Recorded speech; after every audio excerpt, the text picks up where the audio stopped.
committee. Sino mga nag-jamboree na dito? Marami sa inyo nag-jamboree na. Malamang lahat kayo kasi mga top bikers.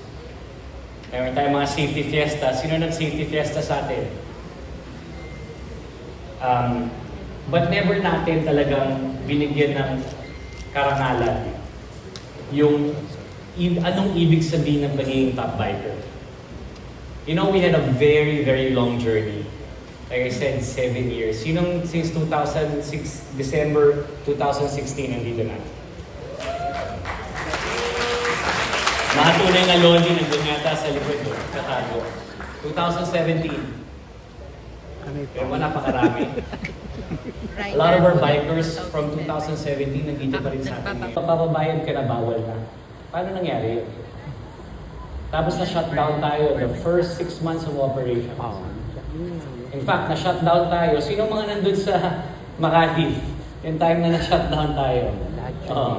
Si Arnold, yung finance namin, takot. Nagbarikada sila. Parang isip niya, gusto ko lang magtrabaho tapos makukulong pa ako. So, talagang nag-therapy kami ni Arnold for the longest time. Nag-one-on-one kami na okay lang yan. Hindi mali yung ginagawa natin. At alam mo, naisip ng marami ng mga empleyado ng angkas na actually mali pala yung ginagawa natin. At ako rin, kinailangan namin kausapin lahat ng tao at sabihin na hindi mali yung ginagawa natin, may mali sa nangyayari. In fact, pumunta doon yung LTFRB, hindi nila alam na sinong may jurisdiction. Pati LTO pumunta doon, LGU, lahat na pumunta doon, HPG, yung iba pa doon, mga kaibigan ko. And nagkaroon ng hearing. So nag-hearing tayo, first hearing, puro bikers. Tapos may babae doon. Nataka ko, bakit may babae doon? Hindi ko siya kilala kasi hindi naman pa tayo ganun karami, ilang libo pa lang tayo ng time na yun. And then the girl, almost into tears, sinabi niya na gusto niya magsalita. Umalis daw siya sa trabaho niya para mag-explain sa harap ng LTFRB. Sinabi niya na nakatira siya sa Antipolo, pero nagkatrabaho siya sa Mega Mall. So nagigising siya araw-araw ng 4 o'clock ng umaga. Tapos nakakarating siya sa trabaho niya ng 9 a.m. Tapos, after niya magtrabaho ng mga 7 p.m., pupunta siya sa bahay niya, makakarating siya ng mga 11 p.m. Every day yun. Ang pinaka-problema dito, hindi nga yung traffic eh. Ang pinaka-problema dito, single mom pala siya. So nakikita lang yung anak niya every weekend. Doon ko lang na-realize na pwede pala maging OFW sa sarili mong syudad. Pwede pala yun. Dahil sa traffic. Walang yung traffic na yan. Kaya right, doon lang naisip ko na hindi talaga mali yung ginagawa natin.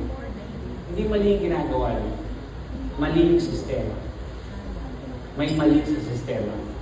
And it took us 5 years kakatok sa bawat congressman, kaka-courtesy call sa bawat senador, kakapunta sa City Hall. Marami pa yung mga congressman 4 hours na hihintay kami kasi hindi pa kami haharapin. At wala kami kakilala. Pumunta lang kami doon at kinatok namin bawat opisina. Kasi mali yung sistema. Hindi mali yung ginagawa natin. Paulit-ulit yan, iniisip ko yan, paulit-ulit. And then finally, one after the other, na-explain natin, marami rin nagising. Na oo nga, no? Kasi kinalakihan namin to sa probinsya. Diba? Meron tayong habal-habal sa probinsya. Meron tayong mga nagmumotorsiklo sa probinsya. Maski sa syudad. So tolerated siya. Tapos, yung naiisip na nila na, uy, hindi pa nga, siguro nga, hindi siya mali. Marami rin tumulong within our own government. Hindi yan tayo yung good guys, sila yung bad guys. Komplikado siya. Merong mga ayaw, merong mga gusto, marami din nag-champion. Wala sa sariling gobyerno. And ang naging problema is one thing, safety. And all those years that we were pushing for regulation, that we were fighting, nakailang unity ride tayo, 3, 4. Sino yung mga nagsama sa yung mga unity rides natin? Dito. See? That's still half the room. Kayo pa rin. Di pa rin nagbabago. Nagsasawa na ba kayo sa mukha namin? Di ba naman, no? And what we realize is, it wasn't a battle of good or evil. It wasn't na merong mga iba doon, sa gobyerno na magtataka. Ang problema is, sige, tolerated yan. Sige, nangyayari yan.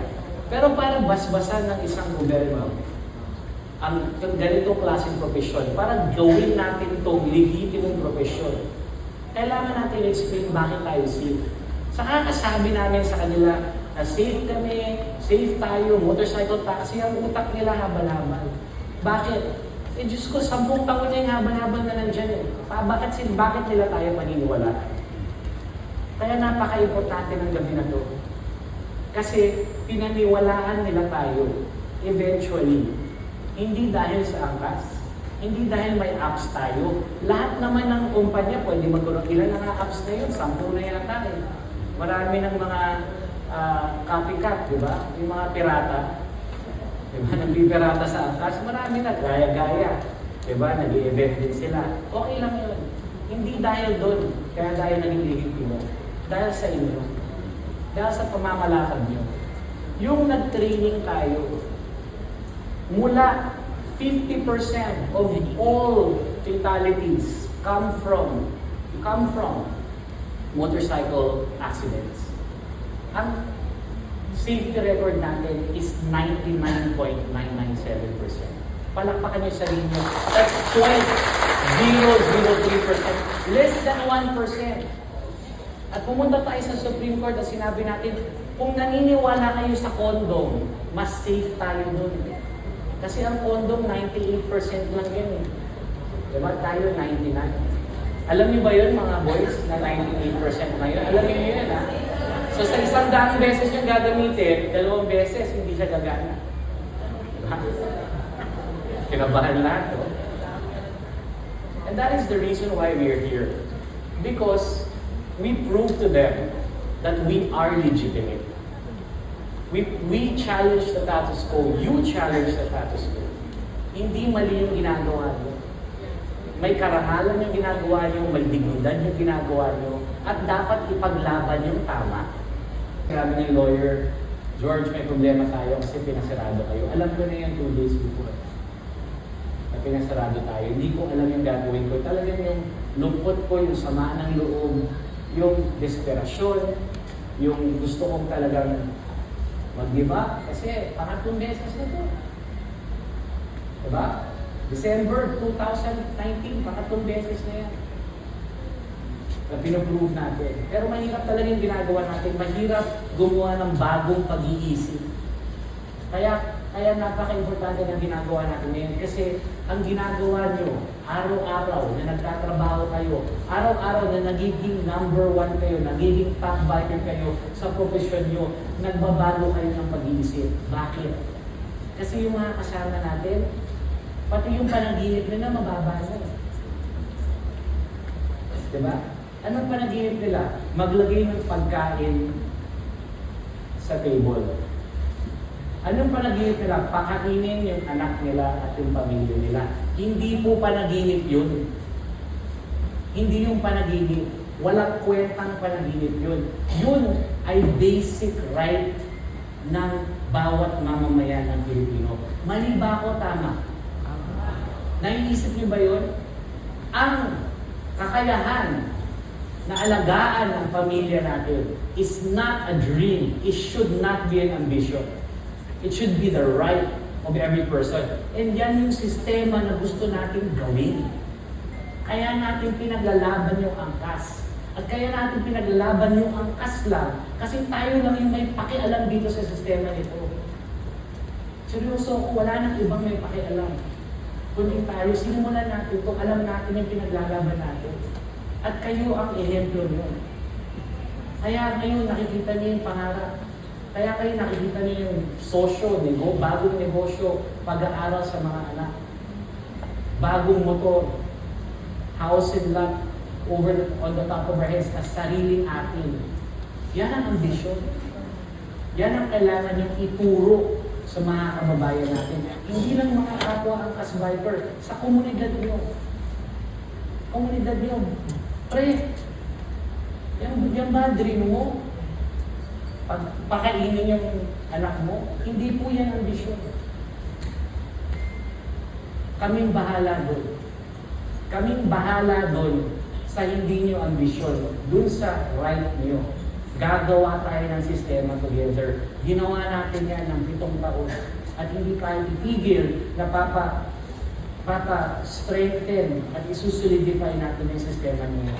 At yung sistema na yan, gusto natin i-push sa ibang lugar.